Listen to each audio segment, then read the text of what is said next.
నమస్తే, welcome to I dream. నేను Maheshwari. Present చూసుకున్నట్లయితే ప్రతి ఒక్కళ్ళకి, ఆడవాళ్ళకి కావచ్చు, మగవాళ్ళకి కావచ్చు, హెయిర్ ఫాల్ అనేది చాలా కామన్ ప్రాబ్లం అయిపోయింది. బట్ దీనికి చాలా సొల్యూషన్స్ ఉన్నాయని చాలామంది చెప్తూ ఉంటారు. మరి మనతో పాటు ఉన్నారు senior consultant and electrolysis doctor Shivani Neelakantham గారు. మరి వారిని అడగడం, వాళ్ళ దగ్గర ఎలాంటి ట్రీట్మెంట్ అందుబాటులో ఉందో. హాయ్ అండి. హాయ్ అండి, నమస్తే.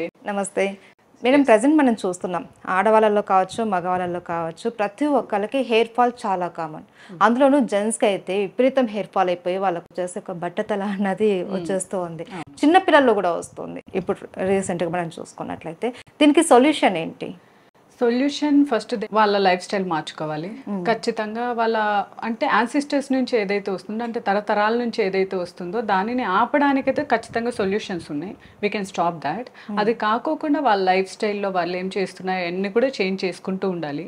దానితో పాటు మేము చెప్పే ట్రీట్మెంట్స్ ప్రతి ఒక్కటి వాళ్ళ ఫుడ్ హ్యాబిట్స్ అన్నీ మార్చుకోవడం వల్ల there is a results. And ఏదైతే పోయిన హెయిర్ గ్రోత్ ఉందో ఖచ్చితంగా దాన్ని అయితే వాపస్ తీసుకురాగలం. అందులో అన్నిట్లోకెల్లా అంటే అందులో చాలా ప్రాముఖ్యంగా మనకు వాడబడిలో ఉన్నది చేపించుకునేది ఏంటి అంటే PRP and GFC. They both are little different then each other. కాకపోతే ఒక్కొక్క దానికి price difference and tubes difference, దాని రిజల్ట్స్ డిఫరెన్స్. అలాగే ఏ క్లినిక్లో ఏదైతే అందుబాటులో ఉంది, ఎవరెంత పే చేయగలుగుతారన్న దాన్ని బట్టి అది ఉంటుందన్నమాట. సో ప్రస్తుతానికి ఈ రోజు మనం మాట్లాడుకోపోయేది ఏంటంటే పిఆర్పి అండ్ జిఎఫ్సి. ఏది ఎందుకు వాడతారు, స్కిన్కి ఏది యూస్ చేస్తే బెటర్ అండ్ హెయిర్కి ఏది యూస్ చేస్తే బెటర్ అనేది మనం మాట్లాడుకుందాం. ఫస్ట్ మనం జిఎఫ్సి గురించి మాట్లాడుకుని ఆ ట్రీట్మెంట్ చూద్దాం. ఓకే. అయితే జిఎఫ్సి, ప్రజెంట్ జిఎఫ్సి అంటున్నారు, దీనికి ముందు ఏమైనా ప్రికాషన్స్ తీసుకోవాలి? ఖచ్చితంగా తీసుకోవాలి. ఏంటి అంటే ఫస్ట్ ఆఫ్ ఆల్ వాళ్ళ హిమోగ్లోబిన్ అంటే బ్లడ్ ఎంత మోతాదులో ఉంది వాళ్ళకు, అది ఎంత స్థాయిలో ఉంది, అండ్ వాళ్ళ డైలీ అంటే డ్రింక్ చేసే వాళ్ళు, స్మోక్ చేసే వాళ్ళు కొన్ని అట్లీస్ట్ ఒక 3 days or 4 days ముందు స్టాప్ చేసి మా దగ్గరికి రావాల్సి ఉంటుంది. లేదంటే ఆ ప్లాస్మాలో డిఫరెన్సెస్ వచ్చేస్తుంది. గ్రోత్ ఫ్యాక్టర్స్ అనేది ఎంత యాక్టివేట్ అవ్వాలో అంత యాక్టివేట్ అవ్వదు. మనము అంటే 10 sittings వచ్చేది వీళ్ళు అన్ని ప్రాపర్గా ఫాలో అవడం వల్ల ఆర్ మంచిగా చేయించుకొని అవన్నీ రావడం వల్ల తొందరగా అవుతుంది. Okay.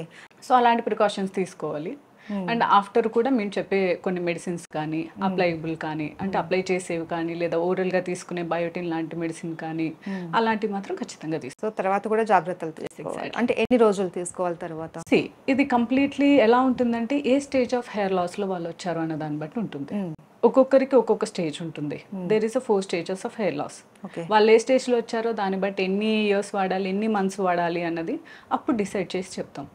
First we have to see వాళ్ళ గ్రోత్ ఏంటి, హెయిర్ ఫాలికల్ ఎలా ఉంది, స్కాల్ప్ కండిషన్ ఏంటి, అంటే ఏ స్టేజ్లో ఉంది, చాలా బాల్నెస్ వచ్చేసిందా, హాఫ్లో ఉందా, లేకపోతే హెయిర్ ఫాల్లో ఉందా, జస్ట్ హెయిర్ లాస్ అవుతూ ఉందా. Fall is different and loss is different. Okay. That we have to check that, then will decide. So మీరు అన్నట్లు ఫస్ట్ స్టేజ్ అనుకోండి, జస్ట్ హెయిర్ లాస్ అవుతుంది అనుకోండి, అప్పుడు జిఎఫ్సి అవసరమా లేకపోతే ఏదైనా వేరే సొల్యూషన్ ఉందా? ఏదైనా సరే ఫస్ట్లోనే రికగ్నైజ్ చేసి దాన్ని ట్రీట్ చేయడం అనేది మచ్ బెటర్. ఎప్పుడైనా ఫస్ట్ ఆర్ సెకండ్ స్టేజ్ అన్నది చాలా మంచి బెటర్. అంటే హెయిర్ లాస్ ఒక 30%కి వెళ్ళిపోయింది అనుకోండి, అప్పుడు దాన్ని మనం ట్రీట్ చేయంగా it will come to the 5%. తర్వాత ఇంకొన్ని డేస్ చేయంగా 10%, అలా ఇలా ఇంక్రీజ్ అవుతూ వెళ్తుంది. న్యూ గ్రోత్ రావడం స్టార్ట్ అయ్యి మళ్ళీ సేమ్ రావడానికి కొంచెం టైం పడుతుంది. ఫస్ట్ స్టేజ్లో వచ్చే వాళ్ళకి ఇంకా ఎర్లీ స్టేజ్లో వచ్చేస్తుంది. అదే లాస్ట్ స్టేజ్లో వచ్చే వాళ్ళకి ఇంకా టైం పడుతుంది. ఆర్ ఎల్స్ కొన్నిసార్లు ఏమవుతుందంటే ఎంతవరకు గ్రోత్ యాక్టివేట్ అవుతుందో అంతవరకు వచ్చి అయిపోవచ్చు. దానికి మళ్ళీ మెయింటైన్ చేస్తూ ఉండాల్సి వస్తుంది వాళ్ళు. So better first second. ఎప్పుడైతే హెయిర్ ఫాల్ నుంచి చాలా వరకు హెయిర్ లాస్ అయిపోతుంది, ఒక 150 హెయిర్ కాకుండా ఇంకా చాలా ఫాల్ అవుతుంది అన్నది ఉందో అప్పుడే వచ్చేయడం అనేది చాలా మంచి విషయం. అయితే జిఎఫ్సి ప్రొసీజర్ ఎలా ఉంటుందో ఒకసారి చూపిస్తారా? ఫస్ట్ మనం పేషెంట్ నుంచి బ్లడ్ ఎక్స్ట్రాక్ట్ చేస్తాము, దాని తర్వాత సెంట్రిఫ్యూజ్ చేస్తాము. అంటే బ్లడ్ని వాళ్ళ ప్లాస్మాని సపరేట్ చేస్తాం అన్నమాట. సో మనం ఫస్ట్ బ్లడ్ ఎక్స్ట్రాక్ట్ చేసుకుందాం.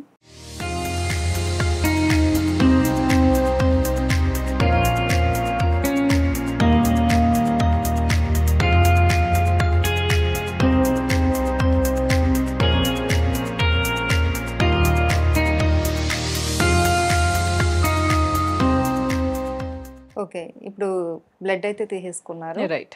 నెక్స్ట్ ప్రాసెస్ ఏంటండి? తీసిన తర్వాత ఒక 1/2 hour వెయిట్ చేయాలి. సో అందులో ఉన్న గ్రోత్ ఫ్యాక్టర్స్ ఏవైతున్నాయో స్టిమ్యులేట్ అవుతాయి అనమాట. తర్వాత సెంట్రిఫ్యూజ్ చేస్తాం దాన్ని మనం, అంటే సపరేట్ చేస్తాం. బ్లడ్ నుంచి ప్లాస్మాని సపరేట్ చేసి తర్వాత అది ఇన్సులిన్ ఇంజెక్షన్స్ ఉంటాయి, ఓకే. Very tiny injections. మీరు డయాబెటిక్ పేషెంట్స్ లో చూస్తూ ఉంటారు, వాళ్ళకి వాళ్ళు సెల్ఫ్ ఇంజెక్ట్ చేసుకుంటూ ఉంటారు, ఇన్సులిన్ తీసుకుంటూ ఉంటారు. మన బాడీలో ప్రతి దానికి ఒక పోర్ ఉంటుంది, ప్రతి దగ్గర కూడా పోర్స్ ఓపెన్ ఉంటాయి. ఆ పోర్స్ లో వెళ్ళగలిగే అంత మాత్రమే అంత సన్నగా ఉంటుంది అనమాట. అంటే పెయిన్ తక్కువ ఉంటుంది, చాలా చాలా తక్కువ ఉంటుంది. చాలా మంది ఇదే భయపడుతూ ఉంటారు. లేదు, అంటే వీడియోస్ చూస్తుంటాం కదా, ఎక్కడికక్కడ నీడిల్స్ లా కుచ్చేసి ఉంటారు, సో పెయిన్ ఉంటది అని అనుకుంటూ ఉంటారు. పెయిన్ఫుల్ అయితే ఖచ్చితంగా కాదు. అండ్ ఇంకొకటి సెకండరీ ఏంటంటే టాపికల్ అనస్థీషియా. దీనికి మనకు ఇంజెక్టబుల్ అనస్థీషియా ఇచ్చేంత కూడా ఏం ఉండదు. నార్మలీ మరీ టాలరేట్ చేయలేని వెరీ సెన్సిటివ్ అన్న వాళ్ళకి will go for injectable, like that local anaesthesia type లో టాపికల్ అనస్థీషియా ఏంటి అంటే ఎక్కడైతే ఏ ఏరియా అయితే మనం కవర్ చేసి ట్రీట్ చేయబోతున్నామో ఆ ఏరియా వరకు అది నమ్ చేస్తుంది, సరిపోతుంది. వాళ్ళకి ఆ ప్రికింగ్ సెన్సేషన్ అంటే మనం గుచ్చే సెన్సేషన్ ఒకటే తెలియదు, అంతే.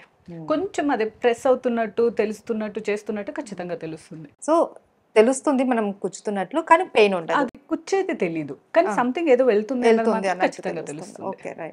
రైట్. సో మనం టాపికల్ అనస్థీషియా ఇచ్చేద్దాం. సో చాలా సార్లు ఏమనుకుంటారంటే ఇదంతా ఇంజెక్ట్ చేయడం వల్ల ఇదంతా బ్లడ్ వచ్చేసింది అనుకుంటుంటారు కదా.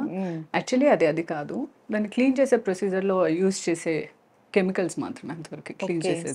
చూడడానికి బ్లడ్ లాగా ఉంటుంది కాబట్టి అందరూ అలా అనుకుంటారు అంతే. సో దీంట్లో బ్లడ్ ఏమైనా వస్తుందంటారా బయట? చాలా లైట్ గా, చాలా కొంచెం అంతే, అంతకు మించి ఏముండదు. ఓ మీరు చూసినంత కారిపోయి వచ్చేసి అంతే ఏముండదు. అండ్ ఈ ట్రీట్మెంట్ చిన్న పిల్లల్లో కూడా తీసుకోవచ్చా? లేదు, ఏజ్ ఉండాలి. ప్లస్ ఎందుకంటే మనం almost 15 to 20 ml of blood extract చేస్తాం ప్రతిసారి.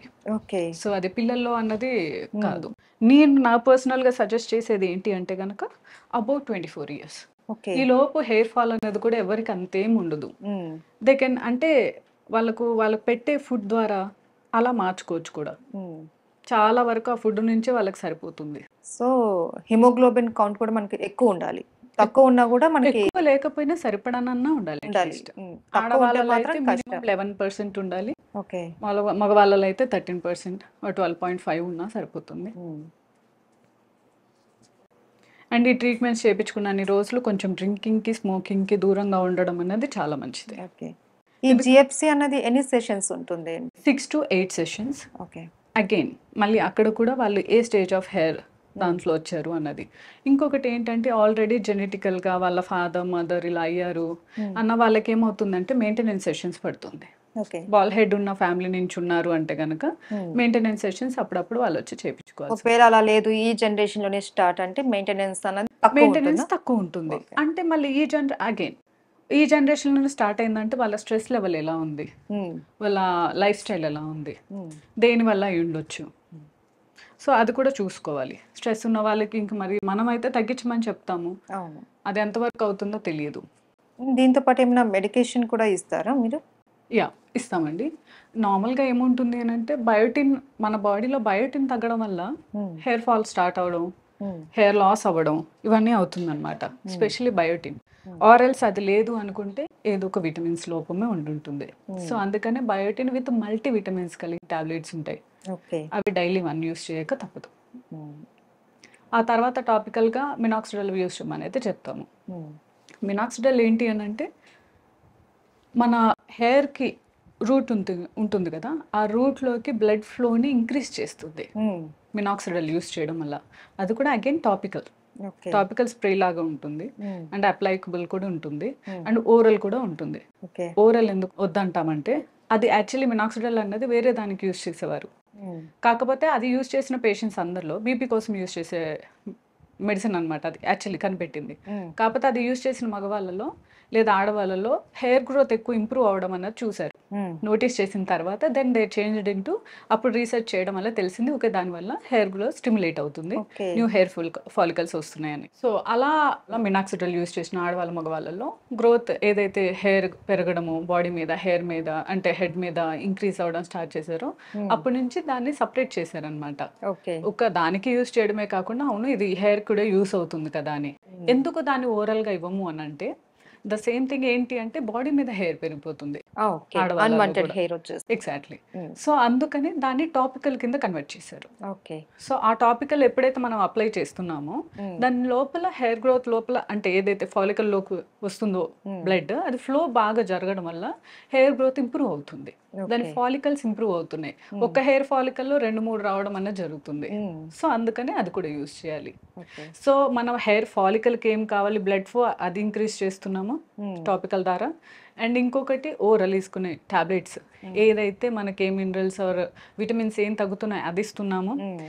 And growth factors growth increase చేయడం కోసం హ్మ్. దానికి మళ్ళీ ఇంజెక్షన్స్ కింద వాళ్ళ బ్లడ్నే వాళ్ళకు ప్యూరిఫై చేసి సెంట్రిఫ్యూజ్ చేసి ఇస్తున్నాము. సో అన్ని రకాలుగా ట్రీట్ చేయడం వల్ల. అండ్ ఇంకొకటి స్పెషల్గా గుర్తుపెట్టుకోవాల్సిన విషయం ఏంటంటే ఇవన్నీ 50%, హ్మ్. రిమైనింగ్ 50% అనేది their life okay. Style. Again smoking చేసుకుంటూ డ్రింకింగ్ చేస్తూ ఆర్ వేరే వేరే అన్నీ చేస్తూ అగైన్ ఇవన్నీ వర్క్ అవ్వాలంటే కష్టం. It won't. హ్మ్. ఎంతవరకు మేము ఎన్ని సిట్టింగ్స్ చేసినా అగైన్ వాళ్ళు they back to normal life style అన్నప్పుడు it will come back again. Okay. మళ్ళీ అదే హెయిర్ ఫాల్ అవుతుంది. సో కంట్రోల్ లైఫ్ ఉండాలి, లాంగ్ అది లేదంటే అలాగే ఫుల్ మానేయాలి. ఎగ్జాక్ట్లీ. మానేయకపోయినా అట్లీస్ట్ నేను చెప్పేది ఏంటంటే రెడ్యూస్ చేయండి. హ్మ్. ఎట్ ఏ టైం అందరినీ మానేయమంటే అది ఇంపాసిబుల్. అవును. At least reduce it. హ్మ్. ఏమవుతుంది అసలు, ఏం ఫుడ్ తీసుకుంటున్నాం, ఎంత స్లీప్ పోతున్నాము, ఎంతసేపు పడుకుంటున్నాం అనేది నిద్ర చాలా చాలా చాలా ఇంపార్టెంట్. హ్మ్. అలాగే నిద్ర ఇంపార్టెంట్, ఏం ఫుడ్స్ తీసుకుంటున్నాం అది ఇంపార్టెంట్, మన హ్యాబిట్స్ ఏముంది అది ఇంపార్టెంట్. హ్మ్. ప్రతి ఒక్కటి చూసుకోవాలి. అప్పుడే ఒకటి ఏదైనా వర్క్ చేసేటప్పుడు అంటే దానికి చేసిన ట్రీట్మెంట్ 100% సక్సెస్ అవుతుంది. హ్మ్. అది సో చాలా మంది హెల్మెట్ పెట్టుకోవడం వల్ల కూడా హెయిర్ ఫాల్ Yes. అవుతూ ఇది ఉంటుంది. నాకు అండ్ వచ్చిన పొల్యూషన్ వల్ల హెయిర్ ఫాల్ అవుతూ ఉంటుంది. మాకు ఎటువంటి బ్యాడ్ హ్యాబిట్స్ లేవు, కానీ ఇది మెయిన్ రీజన్ అంటారు. బట్ వాళ్ళు ఏం చేయగలరు? యాక్చువల్లీ ఇందులో ఎంత ఫ్యాక్ట్ ఉంది అని అంటే yes it is a fact. Helmet పెట్టుకోవడం వల్ల ఏమవుతుందంటే సర్టన్ అంటే అంత టైం లోపల అంతా హెయిర్ గ్రోత్ లోపల స్వెట్ పట్టేస్తుంది. హ్మ్. స్వెట్ పట్టి దాని తర్వాత దుమ్ము ధూళి అంతా ఫాలికల్లోకి వెళ్ళి లేదా స్కాల్ప్ పైన ఉండిపోయి, నేను ఇప్పుడు ఎంతో మంది పేషెంట్స్ చూస్తాను కదా, వాళ్ళ స్కాల్ప్ అంతా ఇట్స్ అంటే ఒక లేయర్లో ఫామ్ అయిపోయి ఉంటుంది అనమాట. హ్మ్. అది నిజమే పాపం. వాళ్ళు అది లేయర్ లోపల ఫామ్ అయిపోయి ఫాలికల్ లోపలికి వెళ్ళి దాన్ని లీక్ చేసి అంటే వీక్ చేసి ఫాల్ అయిపోవడానికి చాలా వరకు ఛాన్సెస్ ఉంది. It is true. అలానే ఇప్పుడు హెయిర్ ఇంపార్టెంటా లేకపోతే లైఫ్ ఇంపార్టెంటా అంటే వాట్ విల్ చూస్? హెల్మెట్ పెట్టుకోవడం 100% ఇంపార్టెంట్. అండ్ అదొక్కటే రీజన్ వల్ల ఊడిపోతుందా అంటే అలా కాదు. అది వన్ ఆఫ్ ది రీజన్. ఊడిపోవడంలో ఎన్ని ఉన్నాయో అది కూడా ఒక one of the reason. Better ఇంకొకటి ఎలా తీసుకోవచ్చు అనుకుంటే ఇప్పుడు దుమ్ము ధూళి నుంచి హెల్మెట్ మిమ్మల్ని కాపాడుతుంది, అది కూడా ఒకటి. కాకపోతే దానికి ప్రొటెక్ట్ చేసుకోవడానికి కొంచెం బెటర్గా ఉండడం అనేది ఇంపార్టెంట్. That's it. ఓకే. కాకపోతే ఆ వన్ లేయర్ ఆఫ్ ఏదైతే ఫామ్ అవుతుందో దాన్ని అప్పుడప్పుడు అన్నా సరే క్లినికల్గా అంటే we have a different procedures. Hair skin మీద ఎలా అయితే మనకు డెడ్ స్కిన్ అని ఫామ్ అవుతుందో అలాగే స్కాల్ప్ పైన కూడా ఒక లేయర్ ఫామ్ అవుతుంది. దాన్ని క్లీన్ చేపించేసుకొని హెయిర్ ఫాలికల్స్ నీట్గా పెట్టుకొని స్కాల్ప్ నీట్గా పెట్టుకుంటే then again it will be. So ఆ ట్రీట్మెంట్ ఉందంటారా? ఖచ్చితంగా స్కాల్ప్ కి క్లీనింగ్ చేయించుకోవాలి. ఓకే. అది చాలా యూస్ కూడా అవుతుంది. సో అది కూడా అంటే ఇట్లా మామూలుగా బ్యూటీ పార్లర్కి వెళ్ళి చేయించుకుంటారా? అట్లా క్లినికల్ గానే దేర్ ఆర్ సర్టన్ కాక్టైల్స్ ఉంటాయి. కాక్టైల్స్ అంటే అగైన్ దానికి స్కాల్ప్ కోసం యూస్ చేసే కాక్టైల్స్ ఉంటాయి, సిరమ్స్ ఉంటాయి, దానికి సంబంధించిన ఎక్విప్మెంట్స్ ఉంటాయి.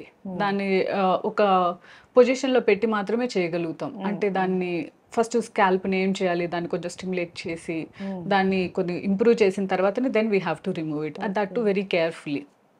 మళ్ళీ వేరే ఇప్పుడు మీరు అన్నారు కదా పార్లర్లో లేదా స్పాలలో ఏమవుతుందంటే గాయాలు అయిపోతాయి, బ్లడ్ రావడం అలాంటివన్నీ జరుగుతాయి. అదన్నీ కాకుండా చాలా కేర్ఫుల్గా చేస్తాం. క్లినికల్ అయితే చాలా సేఫ్ ఉంటుంది. టాపికల్ అనస్థీషియా తర్వాత ప్రాసెస్ అండి ఇది. మనం ఎక్కడైతే ట్రీట్ చేస్తున్నామో ఆ ఏరియాని అంతా స్టెరిలైజ్ చేసుకుంటున్నాము. ఓకే. స్టెరిలైజేషన్ తర్వాత మనం ఇంజెక్టబుల్తో ఇంజెక్ట్ చేసుకుంటాం. ఓకే. బ్లడ్ నుంచి జిఎఫ్సి అంటే ప్లాస్మాని ఇలా సపరేట్ చేసుకున్నాము. సో సపరేట్ చేసుకున్న దాన్ని ఇలా నీడిల్స్లోకి సపరేట్గా తీసుకుని దాన్ని ఇంజెక్ట్ చేస్తాం అనమాట. Just nothing insulin injections. అంటే మన ఫాలికల్స్ అంటే మన పోర్స్ ఎంతవరకు ఉంటుందో అంత చిన్న దాంతో చేస్తాము. ఓకే. సో అందుకని దాని ద్వారా అంత పెయిన్ ఎక్కువ రాదు. ఆ ఫోర్స్లో ఇంజెక్ట్ చేసుకుంటూ వెళ్ళిపోవడం అంతే, లైన్ బై లైన్. ఓకే.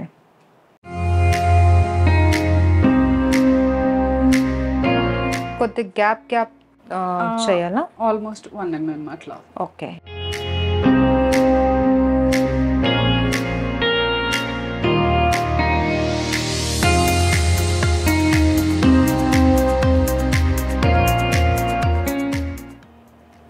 పేషెంట్కి ఎక్కడైతే హెయిర్ లాస్ చాలా ఎక్కువగా ఉందో ఆ ఏరియాలో ఎక్కువ వెళ్తుంది.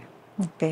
సో ఎంత ప్లాస్మా మనం అందులోకి ఇంజెక్ట్ చేయాలి అన్నది కూడా ఉంటుందా ఏరియాని బట్టి? ఎస్, అంటే మనం ఈచ్ సెల్ దాంట్లో ఒక 1 mm కన్నా కూడా ఎక్కువ ఇవ్వలేము. ఓకే. యా, అండ్ మీకు అప్పుడే తెలుస్తుంది కూడా, లైక్ స్వెల్లింగ్ వచ్చేస్తుంది. ఆ ప్లేస్లో ఎక్కువ తీసుకుంది అని అంటే ఆటోమేటిక్గా బయటకు వచ్చేస్తుంది. It won't spread actually. Okay.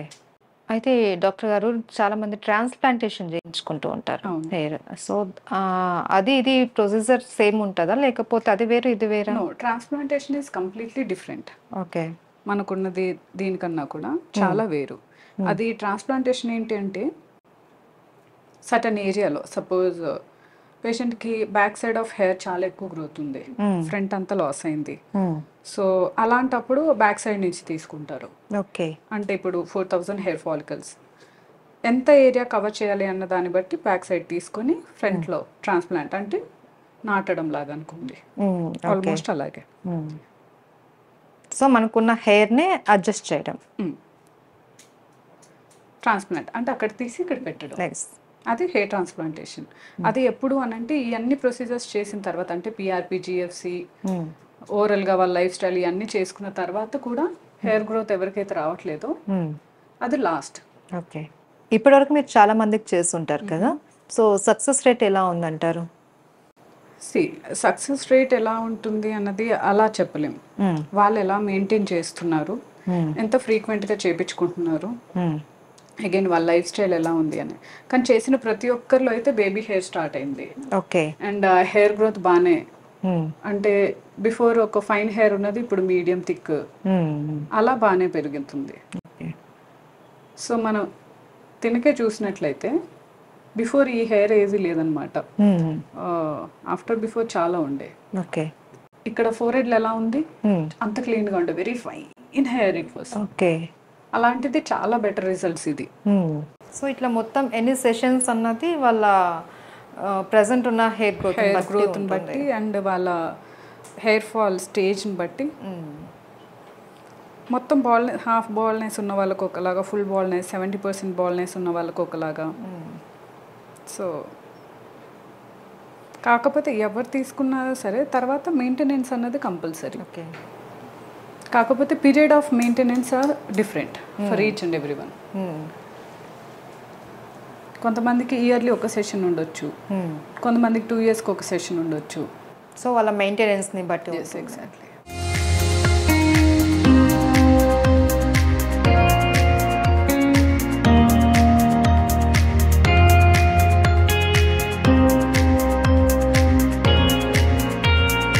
Shivani గారు, ఇంజెక్ట్ అయిపోయింది కదా, నెక్స్ట్ ప్రాసెస్ అండ్ తర్వాత ఫర్దర్గా ఎలాంటి జాగ్రత్తలు తీసుకోవాలి, ఎలా మెయింటెనెన్స్ చేయాలి అనేది చెప్తారా?